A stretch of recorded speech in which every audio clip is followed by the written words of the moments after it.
Okay, sagutin natin 'tong, isang komento na 'to. Sabi niya, well, may kanya-kanya naman way, 'di ba? So, kung ano yung okay sa'yo, hindi okay sa iba. So, walang mali sa sinabi ni, Kong dahil sa kanya effective yun. So, hindi natin yung sinabi ni Kong, it's not a matter of opinion, kung ano man 'to, kung sino man 'to, 'no? Hindi, it's not a matter of opinion.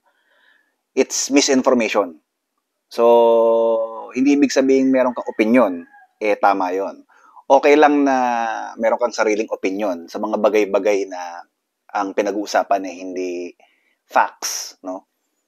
Pero kapag ka facts ang pinag-uusapan, sasabihin mo na ito yung opinion ko, respetuhin natin. Ito yung ano, hindi eh. Like, bibigyan kita ng solid na example, no? Hindi na pinagdedebatehan, hindi na pinag-uusapan kapag facts, sabi ko, di ba? So, yung sinasabi ni Kong na calorie deficit, hindi yun facts. Okay? Bibigyan kita ng sample. Pagdidebatehan pa ba natin kung pag pinatalon kita sa 13th floor ng building, pagdidebatehan pa ba natin na patalunin kita ng 13th floor, papunta sa ground floor, so 13th to ground floor, pagdidebatehan pa ba natin kung ano yung mangyayari sa'yo if ever patalunin kita? Di ba hindi na? Kasi alam na natin, it's a fact na kapag tumalon ka mula 13th floor hanggang ground floor, 2 lang ang pwede mangyari. Either dedo ka or baldado ka for life. Yun lang yung pwede mangyari. It's a fact. No other possible malamang sa malamang. Mas malamang sa malamang na dedo ka pag 13th floor.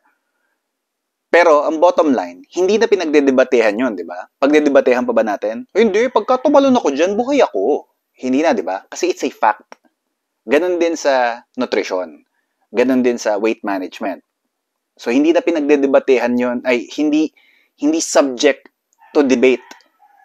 Dahil it has been proven already na yung calorie deficit, it's not the way to lose weight.